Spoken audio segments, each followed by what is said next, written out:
समोर तुमच्या उदाहरण दिसतंय बघा मित्रांनो, दूध व पाणी यांच्या 40 लिटर मिश्रणातील प्रमाण 3:5 आहे. हे प्रमाण 3:6 होण्यासाठी किती पाणी टाकावे लागेल? मिश्रण 40 लिटर आहे, त्यात पाणी टाकायचं आहे, प्रमाण 3:5 चं 3:6 होणार, याचा अर्थ मिश्रण वाढणार. पण ते किती वाढणार, किती पाणी टाकावे लागेल तेव्हा 3:6 प्रमाण होईल, असा हा प्रश्न आहे. या टाईपचे 3 प्रश्न आहे मित्रांनो, त्यातला हा पहिला टाईप. तीनही टाईप अत्यंत सोप्या पद्धतीने बेसिक पासून समजून घेणार आणि ट्रिक तर सांगणारच आहे मित्रांनो, अजिबात काळजी करायची नाही. नमस्कार मित्रांनो, जय हिंद. मित्रांनो, मागच्या व्हिडिओमध्ये तुम्हाला या टाईपचे प्रश्न सोडून दिले होते. 136 लिटर दुधातून 17 लिटर दूध काढून घेतले व तितकेच पाणी टाकले, ही क्रिया 2दा केली तर त्या मिश्रणात किती दूध शिल्लक राहील, असा प्रश्न मी तुम्हाला मागच्या व्हिडिओत सरावासाठी दिला होता आणि त्याचं उत्तरही सांगून ठेवलं होतं. मित्रांनो, हा प्रश्न सोडवताना तुम्हाला ट्रिक सांगितली होती, त्याच ट्रिकने जाऊया बघा मित्रांनो. 136 ला गुणाकारात काय करायचं होतं, तर याचं जे प्रमाण आहे ते प्रमाण शोधायचं होतं. प्रमाण शोधताना 17 लिटर दूध काढून घेतलं ना, म्हणजे 136 वजा 17 केल्यावर येतं 119, म्हणजे 119 छेद 136. या दोनही संख्यांना 17 ने निशेष भाग जातो मित्रांनो. 17 साते 119 होतात आणि 17 8 136 होतात. हे झालं प्रमाण. मी तुम्हाला सांगितलं होतं, एकदा प्रमाण मिळालं की ती क्रिया किती वेळा केली, तर 2दा केली तर 7 गुणिले 7 आणि इथं 8 गुणिले 8, 2 वेळा करून टाका ते प्रमाण. आणि जी मूळ संख्या होती 136 लिटर दूध होतं, त्याला ते गुणाकारात करा. हे सोडवल्यानंतर तुम्हाला उत्तर मिळून जाईल 104 लिटर आणि पुढं दशांश चिन्ह 1-2 इतके लिटर दूध त्या मिश्रणामध्ये शिल्लक राहील, असं त्या प्रश्नाचं उत्तर होतं मित्रांनो. हे झालं मित्रांनो मागच्या व्हिडिओचं. पण आजचा जो व्हिडिओ आहे, या व्हिडिओत सुद्धा मी तुम्हाला मिश्रणासंबंधित समजावून सांगणार आहे, परंतु इथं प्रमाण शोधावं लागत होतं. आता मात्र या उदाहरणांमध्ये प्रत्यक्ष प्रमाण देणार आहे, त्यावर आधारित 3 टाईपचे अत्यंत महत्त्वाचे प्रश्न मला तुम्हाला समजावून द्यायचे आहे. मला माहिती आहे आजचा व्हिडिओ सुद्धा तुमच्या खूप कामाचा, अत्यंत महत्त्वाचा असणार आहे. कुठेही जाऊ नका, व्हिडिओ लगेच सुरू करतो मित्रांनो. परंतु तुम्ही चॅनलवर पहिल्यांदा आला असाल, चॅनल तुमच्याकडून अजून सबस्क्राईब करायचं राहून गेला असेल, तर चॅनल पहिल्यांदा सबस्क्राईब करून ठेवा. व्हिडिओ आवडला तर व्हिडिओला लाईक करायला विसरायचं नाही, कारण आपल्या चॅनलवर गणित एकदम सोप्या पद्धतीने समजावून दिलं जातं. तर चला मित्रांनो, चॅनल सबस्क्राईब करून घ्या. सुरू करूया आजचा व्हिडिओ.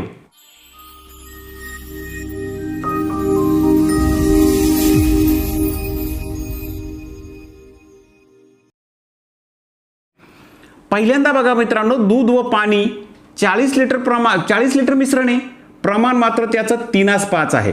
मग प्रमाणाचं आपण काय करतो, प्रमाण जर एकत्र 3 भाग दूध असेल तर 5 भाग पाणी, मग एकूण भाग किती, 8 होतात, असा त्याचा अर्थ आहे की नाही. एकूण 8 भागापैकी 3 भाग दूध आणि 5 भाग पाणी, असा याचा अर्थ आहे.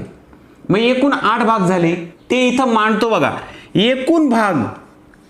एकूण भाग किती, तर ते कसे काढायचे, प्रमाणाची बेरीज करतो आपण. एकूण भाग मिळाले 8. आता एकूण भाग 8 मिळाले, पण प्रत्यक्षात मिश्रण आहे 40 लिटर. मग 40चा 1 भाग काढा. 40चा 1 भाग बरोबर 40 भागिले 8 केले की 1 भाग मिळेल, म्हणजे 5 लिटर.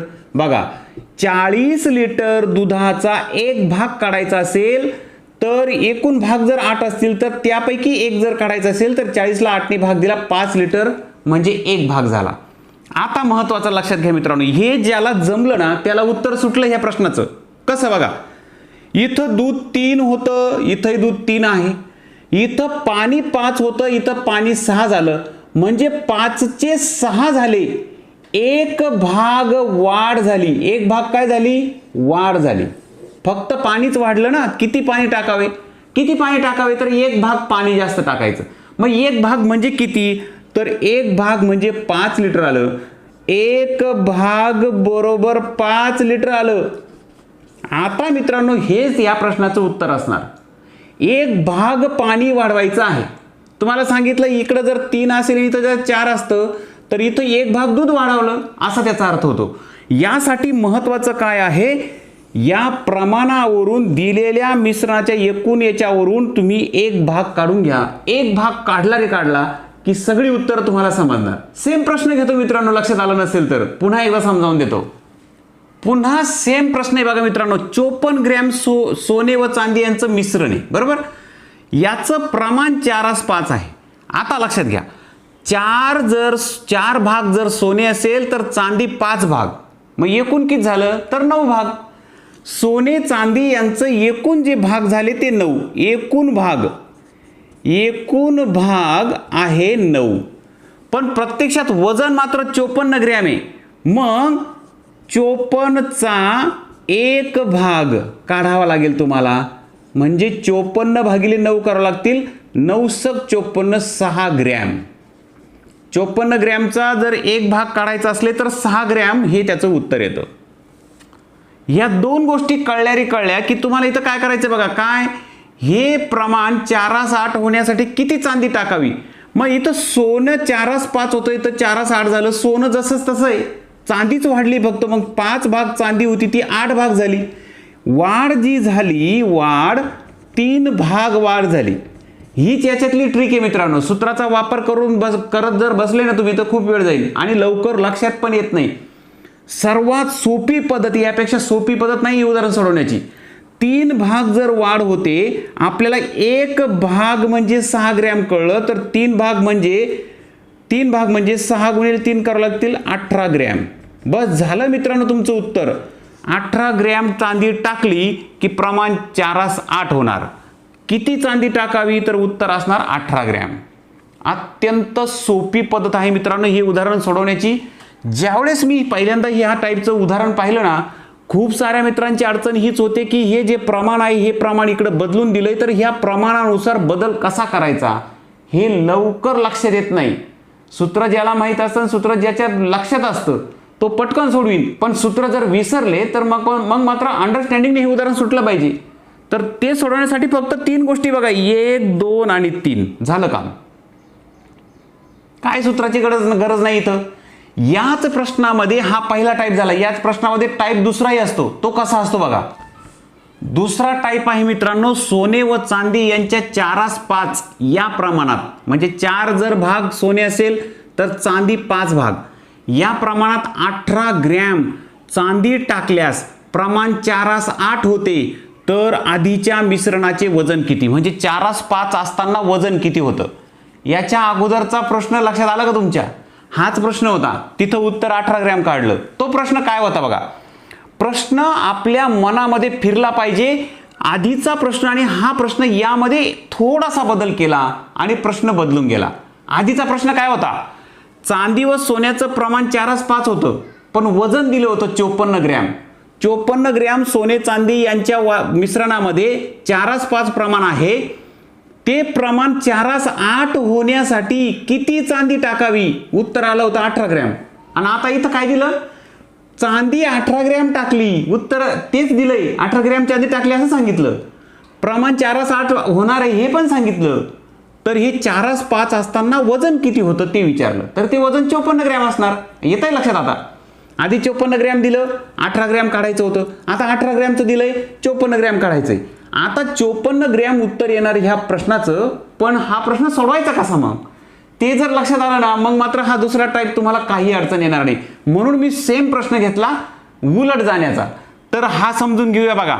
इथं छोटासा एक तक्ता तयार करतो बघा, सोने चांदी आणि इथं एकूण. आता सोने जर 4 असेल तर चांदी 5, एकूण झाले 8. आता इथं लक्षात घ्या मित्रांनो, हे आहे आधीचं, आधी. आणि नंतर काय, नंतर जे आहे ते सोने चांदी आणि एकूण. नंतर किती झालं, नंतर झालं 4:8, म्हणजे एकूण झालं 12. आता इथं लक्षात घ्या मित्रांनो, हे 2 हे आधी आणि हे नंतर, हे मी का केलंय तुमच्या लक्षात आणून देतो.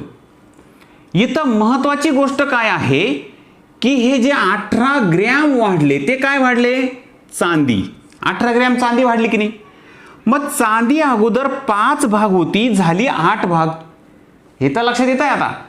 चांदी अगोदरच्या प्रमाणात 5 भाग होती, नंतरच्या प्रमाणात झाली 8 भाग. याचा अर्थ 3 भाग चांदी वाढली. 3 भाग वाढली म्हणजेच 18 ग्रॅम वाढली. येत आहे लक्षात, 18 ग्रॅम टाकली ना, म्हणून 3 भाग वाढल्यासारखं दिसतंय आपल्याला. 3 भाग चांदी वाढली म्हणजे 18 ग्रॅम, 3 भाग म्हणजे 18 ग्रॅम. मग एक भाग म्हणजे सांगा बरं आता, एक भाग म्हणजे 18/3 बरोबर 6 ग्रॅम. येत आहे लक्षात आता. एक भाग मिळाला 6 ग्रॅम. आता ह्या 6ने सगळ्या ठिकाणी गुणलं की तुम्हाला सगळ्यांचे उत्तर मिळतील. सोने एक भाग असतं तर 6 असतं इथं. सोने जर एक भाग असतं तर इथं उत्तर 6 ग्रॅम असतं, पण इथं सोने 4 भाग आहे म्हणून 6 चोक 24 ग्रॅम. येत आहे लक्षात. हे आधीचं प्रमाण. बरं, चांदी सुद्धा एक भाग असती तर 6 ग्रॅम असती, पण इथं मात्र 5 आहे म्हणून 6 पंचे 30 ग्रॅम आणि इथं 6. एकूण किती होणार मग? ते जर एक भाग असतं तर 6 असतं, पण इथं 8 आहे म्हणून 8 सक 48. आता लक्षात घ्या, आपली चूक काय होते ना ते लक्षात आलं पाहिजे. 6 चोक 24 बरोबर आहे, चांदी 5 सक 30 बरोबर आहे, पण इथं 5 आणि 4 इथं 9 व्हायला पाहिजे. मी इथं 8 लिहिले होते म्हणून इथं 9 सक 54 होतील मित्रांनो. हे नजर चुकीने पहिल्यांदा लिहिताना लक्षात नाही आलं. बघा, सोने 24 ग्रॅम असणार आधी. बरं, आधी सोने 24 ग्रॅम असणार, चांदी 30 ग्रॅम असणार, एकूण असणार 54 ग्रॅम. जे आपल्याला उत्तर मिळालं. आधीच्या मिश्रणाचे वजन किती? एकूण मिश्रण सोने आणि चांदी याचं एकूण किती? 54 ग्रॅम. म्हणजे याचं उत्तर किती असणार? 54 ग्रॅम. आता मजा पुढची कोणती बघा मित्रांनो. नंतरचे वजन विचारले. मग काय, 4/8 होते तर नंतरच्या मिश्रणाचे वजन किती असं विचारलं. मग एक भाग म्हणजे 6 कळलंच ना तुम्हाला, गुणून टाका 6ने. 6 चोक 24. बघा, सोने 24 आधी होतं, नंतर 24 राहिलं. मिळवली चांदी ना, सोनं मिळवलं नाही, ते जसंच राहिलं. 8 सक 48 ग्रॅम चांदी झाली आणि 12 सक 72. एकूण वजन झालं 72. आता यावर प्रश्न किती येऊ शकतात बघा. एकदम सोप्या पद्धतीने एवढंच फक्त लक्षात घेतलं आणि तुम्हाला ही सगळी उत्तर मिळाली. यावर प्रश्न कोणकोणते येतील? आधीच्या मिश्रणाचे वजन किती हा एक प्रश्न तर आलाच.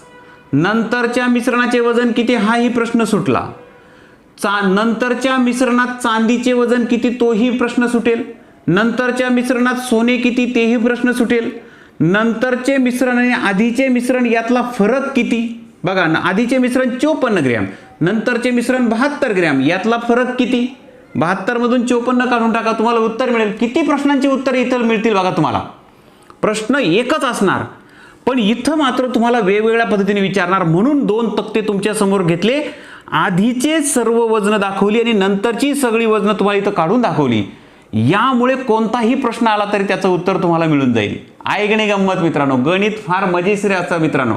एक प्रश्न विचारला पण तुम्हाला इथं 5-6 प्रश्नांची उत्तरं विचारली जाऊ शकतात. 5-6 पैकी कोणताही एक प्रश्न विचारला जाऊ शकतो. हेच विचारलं म्हणून तेवढंच काढायचं समजतंय, बाकीचं नाही समजत, असं चालणार नाही. इथं आधीच्या मिश्रणाचे वजन किती असं जरी विचारलं तर आपल्याला प्रश्न पडला पाहिजे. आधीच्या मिश्रणाचं वजन तर माहीत होईल आपल्याला ह्या पद्धतीने, पण नंतर जे वजन होईल ते जर विचारलं तर लक्षात आलं नसेल मित्रांनो, पुढचं उदाहरण घेणारच मी, काळजी अजिबात करू नका. पण पद्धत हीच राहील. सूत्र वापरायचं नाही, मनात विचार करून ह्या सगळ्या गोष्टींचं अंडरस्टँडिंगने उत्तर काढायचं. जो अंडरस्टँडिंगने उत्तर काढतो ना मित्रांनो, समजपूर्वक जो उत्तर काढतो ना, त्याला ह्या टाईपऐवजी वेगळ्या टाईपचा जरी प्रश्न विचारला तरी त्याचंही उत्तर देता येतं. म्हणून तर मी तुम्हाला हे सगळं व्यवस्थित समजावून सांगतोय. पुढचा प्रश्न घेऊ, पुन्हा एकदा समजावून घेऊ. सेम टाईपचा प्रश्न आहे मित्रांनो. दूध व पाण्याचं मिश्रण दिलंय, प्रमाण आहे अनुक्रमे 5:3. त्यात 16 लिटर पाणी टाकले. लक्षात घ्या, 16 लिटर पाणी टाकले, प्रमाण झालंय 5:7. प्रमाण किती झालं? 5:7. इथं लक्षात येईल तुमचं 5:3 आहे. अनुक्रमे 5:3 म्हणजे दूध जर 5 भाग असेल तर पाणी 3 भाग असणार. आता इथं दूध 5 भाग होणार, पाणी 7 भाग होणार. वाढ कशात दिसते तुम्हाला? दूध तर आहे तसंच आहे, वाढ झाली इथं बघा, इथल्या इथं सोडून दाखवतो मी तुम्हाला. वाढ झाली 3 आणि 4, 4 भाग वाढ झाली. येत आहे लक्षात? आता 4 भाग वाढ आहे, 4 भाग वाढ. आता ही जी 4 भाग वाढ झाली ती कशामुळे झाली? 16 लिटर पाण्यामुळे झाली. 16 लिटर पाणी टाकलं ना वरतून, मग 4 भाग वाढ झाली. मग एक भाग म्हणजे किती? एक भाग बरोबर 16 भागिले 4, तर 4 लिटर. एका भागात 4 लिटर पाणी असणार. आता एक भाग म्हणजे 4 लिटर. हे उत्तर मिळालं रे मिळालं की तुम्हाला 5-6 प्रश्नांची उत्तर एकाच वेळेस मिळून जातील. बघा, इथं प्रश्न मुद्दाम नाही सांगितला मी, कारण इथं प्रश्न कोणता येऊ शकतो. आधीच्या मिश्रण किती, नंतरचे मिश्रण किती, आधीचे व नंतरच्या मिश्रणामधला फरक किती, नंतरच्या मिश्रणात किती वाढ झाली, किंवा नंतरच्या मिश्रणात पाणी किती असणार, आधीच्या मिश्रणात पाणी किती असणार, असे खूप प्रश्न पडू शकतात. इथं सगळ्या प्रश्नांची उत्तर मिळतील बघा. आधीचे काढू आपण. आधीचे जे होते ते 5:3 होते, हे असणार दूध, हे पाणी, बरोबर. आता एक भाग म्हणजे 4 लिटर कळलं ना, मग 5 चोक करा, 5 चोक, बरोबर, 5 चोक 20, 3 चोक 12, एकूण किती झालं मित्रांनो, एकूण झालं 20, 12, 32 लिटर. हे आधीचं. किती प्रश्नांची उत्तर इथे मिळतील तुम्हाला. आधीचे मिश्रण 32 लिटर असणार. आधीचे मिश्रण किती, 32 लिटर. आधीच्या मिश्रणात पाणी किती, 12 लिटर. आधीच्या मिश्रणामध्ये दूध किती, 20 लिटर. झाले 3 प्रश्न. पुढचं काय, नंतरचं विचारलं. आता आधीच्या आणि नंतरच्या मिश्रणामध्ये दूध हे 20 राहणारच कायम, कारण दुधात वाढ केली नाही आपण. पाणी वाढवलं. मग पाणी किती वाढवलं, तर 5:7 झालं, म्हणजे 7, एक भाग म्हणजे 4 ना, मग 7 चोक 28 होतील. याचा अर्थ पाणी झालं 28, एकूण झालं 48. येतंय लक्षात. हे दूध, हे पाणी, एकूण झालं 48. हे नंतरचं. मग आधीचं मिश्रण 32 लिटर, नंतरचं झालं 48. वाढ किती झाली ते पण काढता येईल. आता नंतरच्या मिश्रणात पाणी किती, 28 लिटर. तर मित्रांनो, खूप साऱ्या प्रश्नांची उत्तरं ह्या टाईपने सहज देता येतात. इथं महत्त्वाचं काय आहे, किती भाग वाढले आणि प्रत्यक्षात वाढ किती झाली. ते जेवढे भाग वाढले ना, त्याने हे प्रत्यक्ष जे वाढले त्याला भाग देऊन टाका. एक भाग म्हणजे तुम्हाला मिळून जाईल. आणि एक भाग मिळाला की तुम्ही कितीही भाग काढा ना, 5 भाग विचारले तर 5 काढा. 3 वरून, त्या भागावरून 3 जर 3 भाग पाणी असेल तर एक भागावरून 3 भाग म्हणजे किती तेही कळेल. खूप साऱ्या प्रश्नांची उत्तर तुम्हाला इथे मिळून जातील. खूप साऱ्या मित्रांचा प्रश्न असा असतो, सर तुम्ही हे प्रश्न सोडून देतात, पण या टाईपच्या प्रश्नांचा आम्हाला सरावासाठी द्या. तुम्हाला सरावासाठी प्रश्न देण्याऐवजी हाच प्रश्न तुम्ही स्वतःच्या मनाने सोडून बघा ना. हे उत्तर एकदा समजून घ्या आणि हाच प्रश्न सोडून बघा.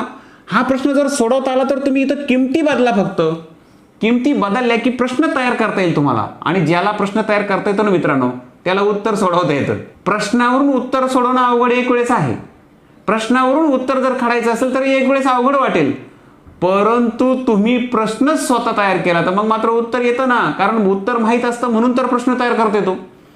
तर इथं असा प्रश्न जर तयार करायचा असेल तर लक्षात ठेवा नेहमी, हे जे प्रमाण असतं ह्या प्रमाणाची जी बेरीज असते त्याने ही एकूण जी संख्या असते तिला नेहमी भाग गेला पाहिजे. हे लक्षात राहू द्या. म्हणजे इथं 5 आणि 3 8 होतात ना, ते 8ने ह्या 16ला भाग गेला जातोय, म्हणून हे सगळं सक्सेस होतंय. तुम्ही काही पण मनाने आकडे टाकले तर मग मात्र अडचण येईल. दुसरी एक महत्त्वाची गोष्ट, या टाईपचा प्रश्न तयार करताना ही जी वाढ घेणार आहे तुम्ही, वाढ तर कितीने वाढ होणार आहे. इथं 4 भाग वाढ झाली. समजा इथं 5 भाग वाढ जर केली आपण, 5:8 केलं तर इथं 5 भाग वाढले. मग इथं 5 भाग वाढले, याचा अर्थ असा होतो की ह्या 5ने सुद्धा तुम्ही इथं जी संख्या घेणार त्याला भाग गेला पाहिजे. मग इथं 16 नाही चालणार, इथं 20 घ्यावा लागेल. मग म्हणजे त्या 5ने भाग जाईल. येत आहे लक्षात. अशा पद्धतीने हे करावं लागेल मित्रांनो, तर हे प्रश्न तयार होतील. आता मी जे सांगितलं त्या टाईपने प्रश्न जर तयार केले ना तर तुम्ही हजारो प्रश्न तयार करू शकता. पाहिजे तेवढे प्रश्न स्वतः तयार करू शकता आणि स्वतः सराव करू शकता. गणितामध्ये सरावाचं महत्त्वाचं आहे मित्रांनो. तुम्ही जितका जास्त सराव कराल ना तितकं जास्त व्यवस्थित तुमच्या लक्षात राहील. आणि कोणतंही सूत्र न वापरता आपण हे समजून घेतोय बघा. 2 टाईप मी तुम्हाला समजावून दिले. तिसरा एक टाईप आहे तो सुद्धा समजावून घ्यायचा आहे. पण त्या अगोदर आतापर्यंत मी तुम्हाला जे समजावून सांगितलं नाही मित्रांनो, हे तुमच्या जर व्यवस्थित लक्षात आलं असेल तर आपल्या ह्या व्हिडिओला लगेच लाईक करून टाका.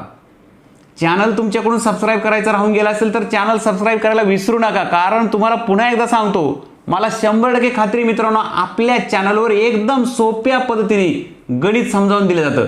त्यामुळे ज्याला कुणालाही एकदम सोप्या पद्धतीने सूत्राचा कमीत कमी वापर करून ज्याला गणित समजून घ्यायचं असेल, गणितातली मजा घ्यायची असेल, त्या सर्वांनी आपला चॅनल लगेच सबस्क्राईब करून टाका. माझा चॅनल सुरू करण्यामागे उद्देशच हा होता, गणित मजेशीर वाटलं पाहिजे, गणिताची भीती नको वाटायला आणि सूत्राच्या मागे न लागता समजून उमजून घेऊन गणित कशी सोडवायची ते समजलं पाहिजे. त्यासाठीच तर हा चॅनल आहे, हा सगळा प्रयत्न आहे माझा. आणि व्हिडिओ बनवणे माझा छंद आहे मित्रांनो. यामध्ये माझा कोणताही वेगळा उद्देश नाही. तर ज्यांच्याकडून चॅनल सबस्क्राईब करायचं राहून गेला असेल त्या सर्वांनी आपला चॅनल लगेच सबस्क्राईब करून टाका. खूप सारे मित्र आहे चॅनलवरचे व्हिडिओ पाहतात, व्हिडिओ त्यांना खूप आवडतात देखील, पण चॅनल सबस्क्राईब करायचा त्यांच्याकडून राहून जातो. त्यामुळे व्हिडिओच्या खाली सबस्क्राईब नावाचं बटन आहे बघा, माझा फोटो ठेवलेला आहे तिथं, त्याच्या बाजूला सबस्क्राईब नावाचं बटन आहे, त्या बटनवर क्लिक करा, चॅनल सबस्क्राईब करून घ्या. आता शेवटचा एक टाईप बाकी मित्रांनो, तिसरा टाईप, तो समजावून देतो. साखर व मीठ यांचं एकूण वजन दिलंय, मिश्रणाचं वजन 90 kg, प्रमाण अनुक्रमे 7:2 दिलंय, त्यातून 18 kg मिश्रण काढले, 18 kg मिश्रण काढले आणि तितकेच मीठ टाकले, म्हणजे पुन्हा 90 kg होणार. नवीन प्रमाण काय विचारलं, इथं जुनं प्रमाण दिलंय, नवीन प्रमाण काय असेल. आता इथं मीठ वाढणार, 18 किलो मीठ जास्त पडलंय त्याच्यात, म्हणजे प्रमाण बदलणार एकूण मिश्रणातलं.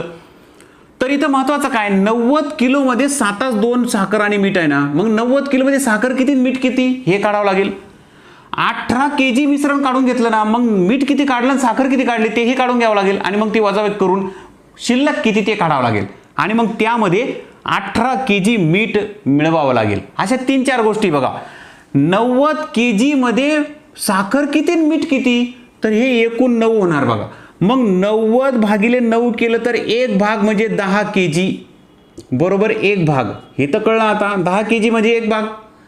मग 10 kg म्हणजे 1 भाग जर आलं तर याचा अर्थ साखर 7 भाग आहे म्हणजे 70 kg, आणि मीठ 2 भाग आहे याचा अर्थ 20 kg. हे कळलं आता. पुढे या 18 kg काढलं म्हणजे साखर किती काढली आणि मीठ किती काढलं हे शोधायचं आहे. 18 kg पैकी 18 kg पैकी साखर किती मीठ किती, तर त्यासाठी पुन्हा एकदा हे 9 आहे प्रमाण, एकूण प्रमाणाचं एकूण जर केलं तर 9 येतं. मग 1 भाग म्हणजे किती, तर 18 भागिले 9 2 kg. 1 भाग 2 kg हा झाला 1 भाग. पण साखर आहे 7, साखर 7 आहे गुणिले 1 भाग म्हणजे 2 kg आला, याचा अर्थ 14 kg साखर निघणार. आणि मीठ जे आहे ते आहे 2 भाग, आणि 2 भाग मीठ आहे, 1 भाग म्हणजे 2 किलो आलं, तर याचा अर्थ 4 kg मीठ निघणार. बघा साखर 70 होती, त्यातून 14 kg काढून टाकली, 70 वजा 14 जर केले तर राहिले 66, 56. बघा इथं साखर लिहितो मी, साखर मीठ, साखर राहिली 56. कशी, 70 होती 14 काढून टाकली, मीठ 20 kg होतं मी एकूण मिश्रणात, त्यातून 4 kg काढून टाकलं, ह्या 18 kg काढलं तेव्हा, मग हे राहिलं 16. हे जे आहे हे नवीन शिल्लक राहिलं, पण पुढे काय आहे अजून मिश्रणात टाकायचं राहिलं, हे फक्त शिल्लक राहिलं, पण तितकेच मीठ टाकले, याचा अर्थ मीठ अजून 18 मिळवलं. 18 kg काढलं तर मीठ 18 kg टाकलं ना, मग एकूण जे झालं ते 56. 8 आणि 6 14 34, 56 34. आता हे प्रमाण आलं ना, हेच याचं उत्तर, पण अतिसंक्षिप्त रूप द्यावं लागेल. अतिसंक्षिप्त रूप देताना आपण बघा आता इथं समसंख्या दोन्हीला 2 ने भाग जाईल, बे 2 4 बे 8 16, आणि बे 1 बे 7 14. आता याला भाग जाणार नाही म्हणजे 28 17 हे झालं नवीन प्रमाण. अशा पद्धतीने ही उदाहरणं सोडवायची असतात मित्रांनो. चला मित्रांनो, ही उदाहरणं तुम्हाला समजली असतील अशी आशा करतो मी.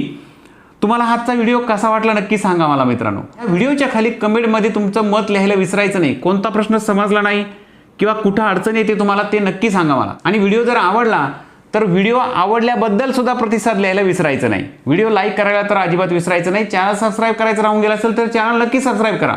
आपल्या ह्या चॅनलच्या संबंधी एक व्हॉट्सअप ग्रुप आहे मित्रांनो. त्या व्हॉट्सअप ग्रुपला जर तुम्हाला जॉईन व्हायचं असेल तर हा माझा व्हॉट्सअप नंबर आहे, यावर मेसेज करा मला ग्रुपला जॉईन करा म्हणून. मी तुम्हाला त्या ग्रुपला जॉईन करून घेईन. ग्रुपवर काय असतं, ग्रुपवर एखादा नवीन व्हिडिओ आला की तो देत असतो.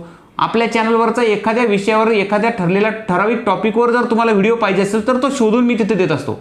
एखाद्या 2 प्रश्नांची तुमच्या उत्तरं सुद्धा देण्याचा प्रयत्न करतो, पण तितका वेळ मिळत नाही मला. पण तरी सुद्धा जेवढं शक्य होईल तिथं मी तुमच्याशी कनेक्ट राहण्याचा प्रयत्न करेल मित्रांनो. व्हिडिओ कसा वाटला नक्की सांगा मित्रांनो. पुढचा व्हिडिओ सुद्धा पाहायला विसरायचं नाही. आपल्या चॅनलवर प्रत्येक वेळी काहीतरी वेगळा नवीन आणि महत्त्वाचा व्हिडिओ घेऊन येण्याचाच माझा प्रयत्न असतो.